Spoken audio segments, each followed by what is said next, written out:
మరలా ఆమె మొదలెట్టింది. ఆమె ఎవరు మంత్రి గారు, రోజా గారు. ఆమె మరలా ఏదో ఊపిరి వచ్చినట్టుంది, మరలా ప్రెస్ ముందుకు వస్తుంది. అంతకుముందు ఉన్నారు ఈ పాత కేసులు వాటన్నిటికి భయపడి. ఇప్పుడేదో ఆమె కాస్త ధైర్యం వచ్చినట్టుంది, రోడ్డు మీదకి వచ్చింది.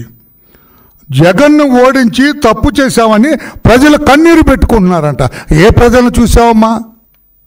నీ చుట్టుపక్కల ఉండే వెనక ఒకడు ముందు ఒకడు ఉన్నారు. వాళ్ళ ప్రజలంటే ఆంధ్రప్రదేశ్ రాష్ట్రంలో ఉన్న ప్రజల? ఎక్కడి నుంచి మాట్లాడుతున్నారు మీరు? హైదరాబాద్లో మీ స్టూడియోలో ఉండే ప్రజలా? ఎవరమ్మా ప్రజలు కన్నీరు పెట్టుకున్నారు జగన్ను ఓడించారని చెప్పి? నిరుద్యోగ 6 నెలలకే ఆలీబాబా దొంగల్లాగా మారింది చంద్రబాబు ప్రభుత్వం. ఏపీ ప్రజలకు నరకం అంటే కూటమి ప్రజలు చూస్తుంది. ఎక్కడమ్మా? ఎక్కడ చూపిస్తుంది? ఎందుకు నోటుకొచ్చినట్టు అబద్ధాలు మాట్లాడుతున్నారు మీరు? ఎవరు రాసి ఇచ్చారు ఈ స్క్రిప్టు? అతనేనా? అతను ఉద్యోగం పోయింది ఎవరు? సజ్జల రామకృష్ణారెడ్డి.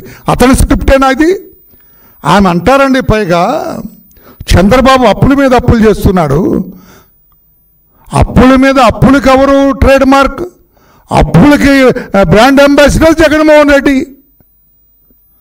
రాబోయే 20 ఏళ్ళకు కూడా లిక్కర్ మీద అప్పులు తెచ్చిన ఘనత జగన్మోహన్ రెడ్డిది. ఆ జగన్మోహన్ రెడ్డిని ఏమో పొగుడుతున్నారు. ఒక్క మాట నేను ముగించాము.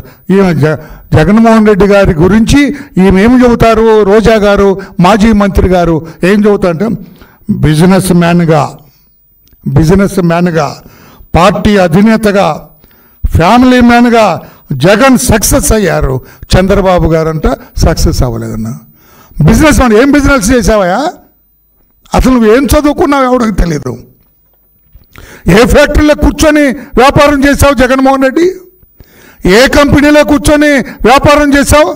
బిజినెస్ మ్యాన్ తగ్గ నువ్వు అక్రమ మార్గాన 1,00,000 కోట్లు కొట్టేశావని చెప్పు ఒప్పుకుంటారు రాష్ట్ర ప్రజలు. సిబిఐ దర్యాప్తు చేసి 43,000 కోట్ల రూపాయలు రాష్ట్ర ప్రజల సొమ్ము కొట్టేశావు, అందులో నిష్ణాతులు అని చెప్పు రోజమ్మ, ప్రజలు ఒప్పుకుంటారు. బిజినెస్ మ్యాన్గా సక్సెస్, పార్టీ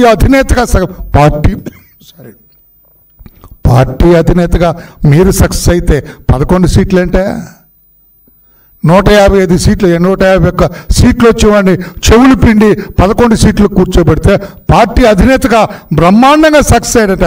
ఇంకొకటి పెద్ద, దిస్ ఈజ్ ది ఏమంటాం, joke of the decade, family man గంట. ఫ్యామిలీ మ్యాన్ అంటే భార్యాభర్త, ఫ్యామిలీ అంటే భార్యాభర్త. భారతీదేవి గారు మీరు సక్సెస్ అయ్యి ఉండొచ్చు. మీ ఫ్యామిలీలో తల్లి కూడా ఉన్నారండి, చెల్లి కూడా ఉన్నారండి, బావలు ఉంటారండి, అక్కలు ఉంటారండి, తమ్ముళ్ళు ఉంటారండి, చెల్లెళ్ళు ఉంటారండి, బాబాయిలు ఉంటారండి, బాబాయ్ కూతుళ్ళు ఉంటారండి, బాబాయ్ బిడ్డలు ఉంటారండి. వీళ్ళందరినీ కలిపితే ఫ్యామిలీ. రోజమ్మ, వీళ్ళందరినీ కలిపితే కదా ఫ్యామిలీ. భారతీదేవి, జగన్మోహన్ రెడ్డి ఇద్దరేనా ఫ్యామిలీ? నేను అర్థం చేసుకోలేకపోతున్నా. నీవన్న ఫ్యామిలీ భారతీ రెడ్డి గారు, జగన్మోహన్ రెడ్డి గారు, వాళ్ళిద్దరైనా ఫ్యామిలీ? నేను అనుకుంటున్నాను నాకు తెలిసిన ఫ్యామిలీ తల్లి, చెల్లి, బావమరుదులు, అక్కలు, బాబాయిలు, బాబాయ్ పిల్లలు, పిన్నిలు, పెద్దమ్మలు, చిన్నమ్మలు అందరూ కలిపితే ఫ్యామిలీ. నీ ఫ్యామిలీ అంటే మా డిఫరెంట్గా ఉంది. భారత సంస్కృతి గురించి మాట్లాడుతున్నావా? విదేశీ సంస్కృతి, మొగుడు పిల్లం వరకైనా ఫ్యామిలీ?